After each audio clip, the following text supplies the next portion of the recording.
दिनैहाय जोङो 14 नं चिरांदुवा ब्लक कमिटि UPPLनि बानजायनायाव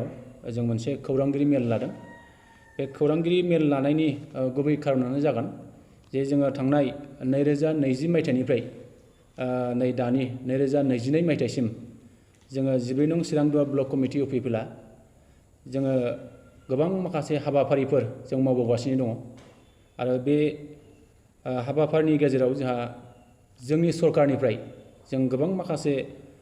जौगाखांनायनि जे हाबाफारिफोर जों बेखौ मावफुंगासिनो दङ आरो दिनैहाय जोङो सरकाराव थानाय लेखानो बा सरकाराव थानाय लोगो लोगोनो रायजोफोरनि गांनाय उखैनाय बेफोरखौ सुफुंनांगौनि दायथ'आ जोंनि आखायाव थानाय हिसाबै दा रायजोफोरनिफ्राय माखासे एसे एनै सोंनाय फिननाया जायाखै नङा जादों। दा बेहाय मोननाय मोनैखौ लानानै मावनो हानाय मावनो हायैखौ लानानै जोंनि गेजेरावबो एसे सोंलायलायनायखौ जोङो मोननांबाय थादों। दा बेफोरखौ लानानै जोङो ब्लक कमिटिनिफ्राय जों मोनसे खौरांगिरि मेलनि गेजेरजों जोङो रायजो राजाफोरनिसिम मोनसे फोरमायनो लुबैदों। दा बे हाबाफारियावनो जोंहा बाहागो लानो हादों जोंनि 14 नं चिरांदुवा ब्लक कमिटि UPPLनि गाहाय नेहाथारि जोंहा निखिल बरगयारि बिथां, जोंनि 14 नं चिरांदुवा ब्लक कमिटि UPPLनिनो जोंहा इयुथनि आफादगिरि जोंहा महन्त नार्जारि बिथां, गाहाय नेहाथारि जोंहा जादब दाहाल बिथां, गाहाय नेहाथारि जोंहा खोदोम बसुमतारी बिथां, आइजो गांखंनि आफादगिरि जोंहा हेमा बसुमतारी बिथां आरो गाहाय नेहाथारि जोंहा मन्जुला मुसाहारि बिथांमोन दङ। आं नोंथांमोन गासैनोबो आंनि गोसो गोरबोनिफ्राय आं साबायखर जासिबाय। जे बाथ्राया जाबाय थांनाय 15 डिसेम्बर 2020 मायथाइयाव जोंनि जे BTRनि जे सरकार, बे सरकारा जोंहा प्रमद बर' दैदेननाय जे सरकार बियो समायखिरा लानाय जादों। बे समायखिरा लानायनि उनावहाय जोङो फैयै फैयै जोंनि दानि जे BTRनि जे प्रमद बर' दैदेननाय जे सरकार, बे सरकारा 1 बोसोर 7 दान बे समसिम जों मोनफैनो हाबाय आरो बे समनि गेजेरावहाय जोङो 14 नं चिरांदुवा ब्लक कमिटि UPPLनि जानानै जोङो 2020 मायथाइनिफ्राय 2022 मायथाइसिम जों गोबां माखासे एक्टिभिटिफोर जोंनि बे ओनसोलाव गोबां माखासे जोङो हाबाफारिफोर जोंनि ब्लकनि दैदेननायाव जों बे खामानिफोरखौ जोङो मावखांबाय आरो बेनि गेजेरजोंनो जोंहा दा रायजो राजाफोरनिसिम जोङो गोबां माखासे खामानि मावनायनि सायाव जोङो दिनैहाय फोरमायनो लुबैदों आरो फोरमायनो जोङो सिगांदों। दा रायजो राजाफोरनि बांसिन लुबैनाया बेनो जे जोङो दासिमाव मानो जेबो मोननो हादिया, जोङो दासिमाव दाबो जेबो मानो मोनफैदिया, बेबादि बुंनायखौ जोङो एसे रायजोफोरनाव जोङो नुबाय थादों। दा बेखायनो जोङो 14 नं चिरांदुवा ब्लक कमिटि UPPLआ जोंनि समस्थियाव थानाय बायदि बायदि डिपार्टमेन्टनिफ्राय जे खामानि मावनो मोननाय बा जौगानायनि खामानि जे मावफुंनाय बे बाथ्राफोरखौ जोङो निस्सय रायजो राजाफोरनिसिम जों क्लियार खोथाखौ जोङो फोरमायनो लुबैदों आरो जों आसा खालामदों बे फोरमायनायनि गेजेरजों रायजो राजाफोरा निस्सय जे जोंनि गेजेराव गोनो गोथो जानाया क्लियार जागोन बा बेनि गेजेरजों रायजो राजाफ्रा स्पष्ट बाथ्राखौ मिथिनो मोनगोन, जों बेखौ सानदों। जे जोङो बुंनो लुबैगोन बा फोरमायनो लुबैगोन जोंनि नैबे 14 नं चिरांदुवा समस्थियाव फरेस्ट डिपार्टमेन्टनिफ्राय जोङो 76था जोङो खामानि जों मोनदों 2020 निफ्राय 2023 मायथाइनि गेजेराव। दा बेहाय 8,96,39,500 जोङो फरेस्ट डिपार्टमेन्टनिफ्राय जों मोननो हादों आरो MCLA फान्ड हिसाबै जोंहा 26था जों गासै खामानि मोननो हादों। दा बिनि गेजेराव जोंहा 1,10,60,000 जों बेबादि मोननो हादों आरो 15 फाइनान्स हिसाबै जों गासै 46था 46था जों मोननो हादों। दा बिनि गेजेराव 4,93,83,099 जों बेखिनि मोननो हादों। SDRF फान्डनिफ्राय जोङो मोनसे मोननो हादों 24 लाख जों बेखौ मोननो हादों। MLA LED फान्डनिफ्राय जों मोननो हादों 9था जों मोननो हादों। दा बिनि गेजेराव 20 लाख जों बेखिनि मोननो हादों। जे वाटार रिसोर्स डिपार्टमेन्टनिफ्राय जोङो मोननै मोननो हादों, जे बाहाय 72,96,596 जों बेखिनिखौ मोननो हादों। गुडविल मिसननिफ्राय जों गासै 3 मोननो हादों 15,40,00,000 बेखिनिखौ जों मोननो हादों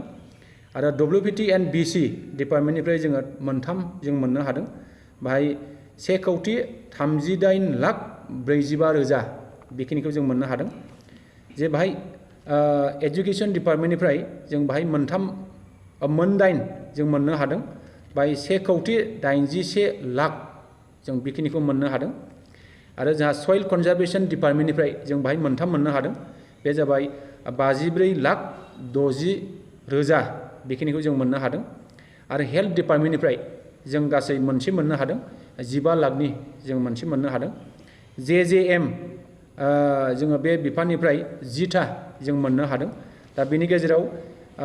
12,66,85,000 बेखिनिखौ जों मोननो हादों जे PWD डिपार्टमेन्टनिफ्राय जोङो मोनसे मोननो हादों दा बाहाय 1,55,00,000 जों बेखिनिखौ मोननो हादों जे अंगनबादि सेन्टार बिनि थाखाय जोङो 18था जोङो 2020-2021 मायथाइनि थाखाय जोङो 2 कौटि जों बेखिनिखौ मोननो हादों आरो जोंहा बिनि उनावहाय जोङो गुबुन गुबुन माखासे खामानिफोर जों निश्चय बाहाय जोङो मोननो हादों जोंहा बाहाय GS सीट जोङो थिं राननो हादों 105 बान्डल जों बेखौ राननो हादों PM किसान हिसाबै जोंनि समष्टियाव 2,500सो जों दासिमाव जोङो मोननो हादों आरो सलार स्ट्रीट लाइट हिसाबै जोंहा 83 बेबादि जोङो मोननो हादों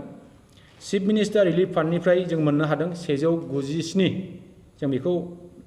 जों मोननो हादों 9,04,000 बेखिनिखौ जों मोननो हादों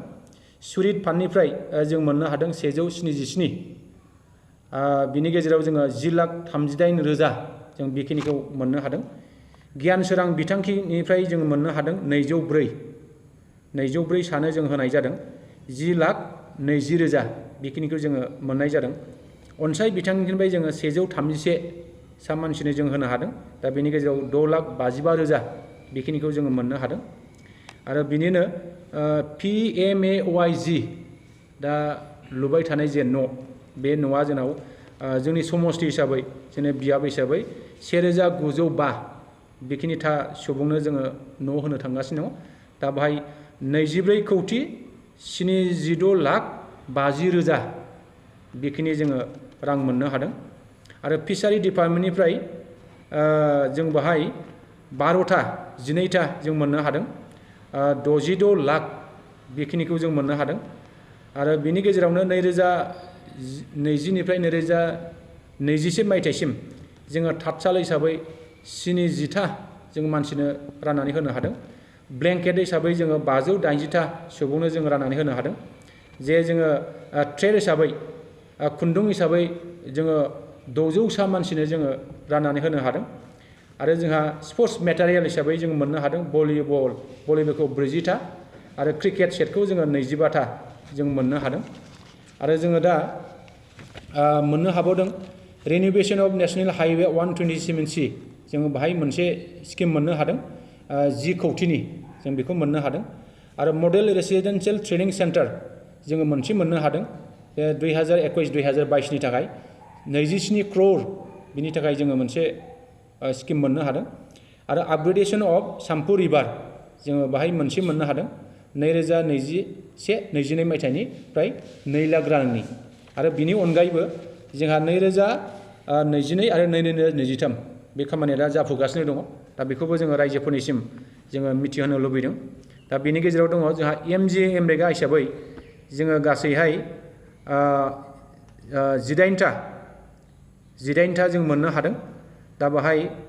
23,95,77,000 बेखिनिखौ जों मोननो हादों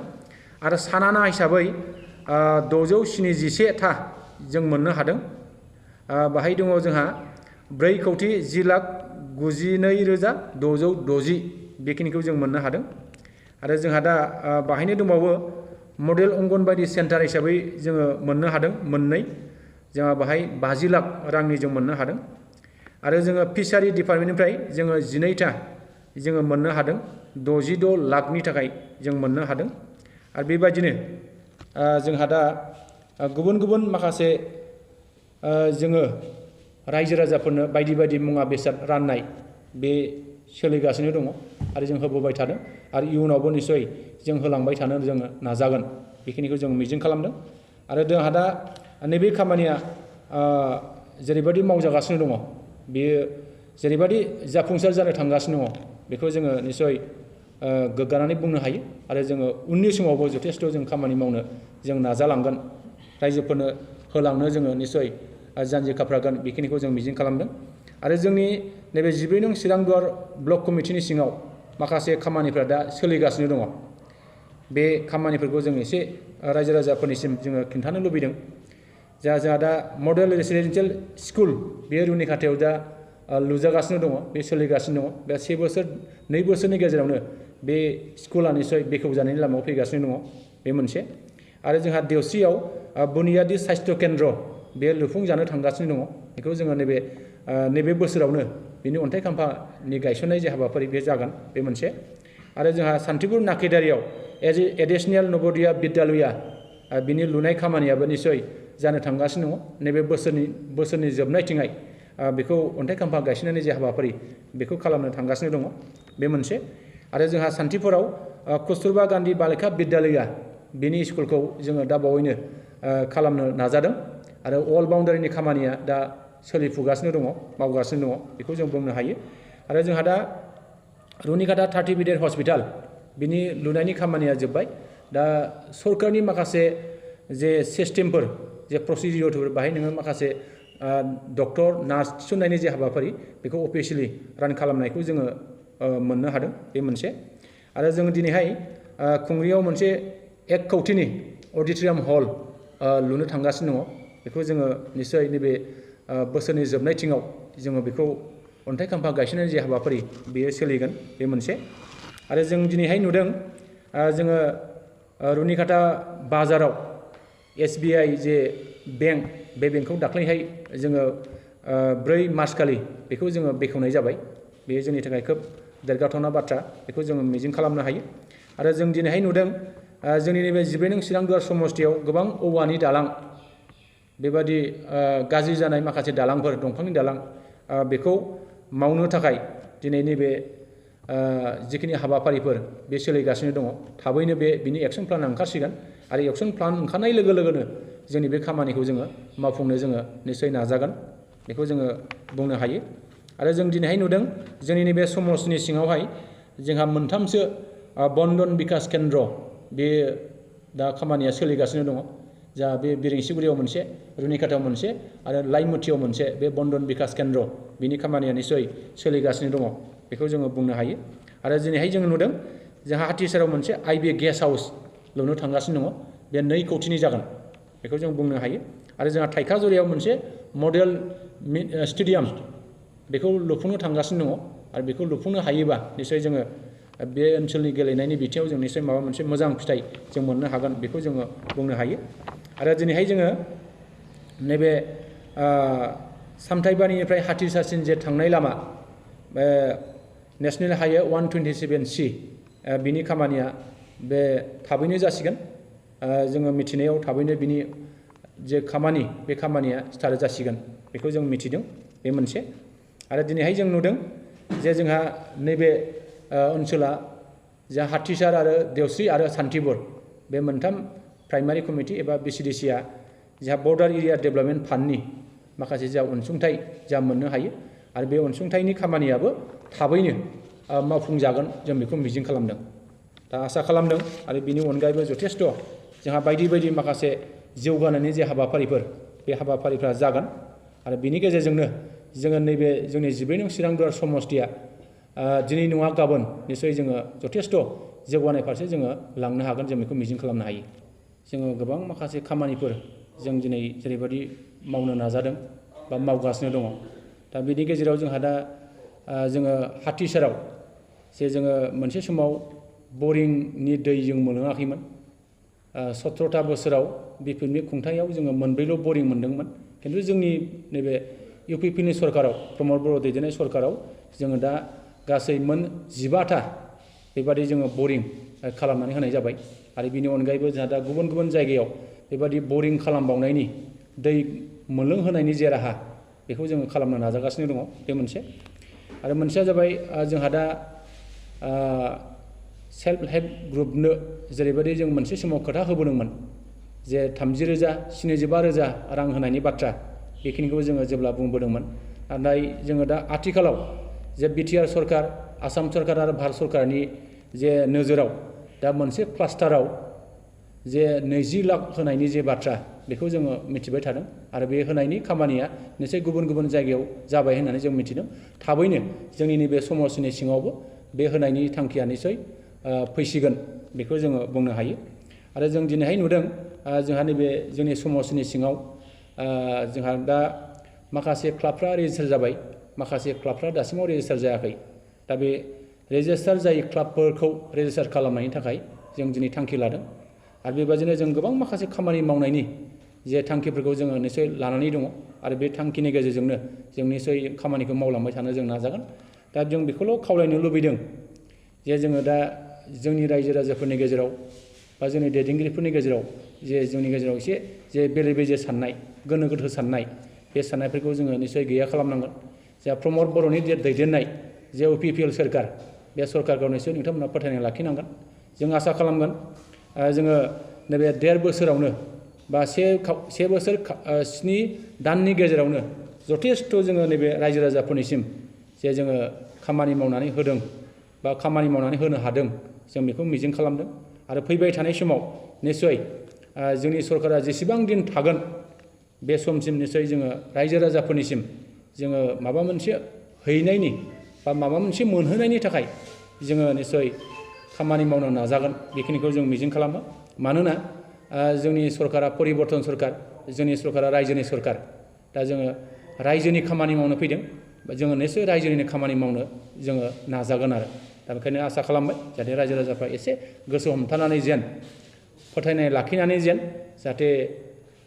गावखौ जाहाथे हमथानानै जाहाथे दोनथ'यो बेखिनिखौनो आङो खावलायबाय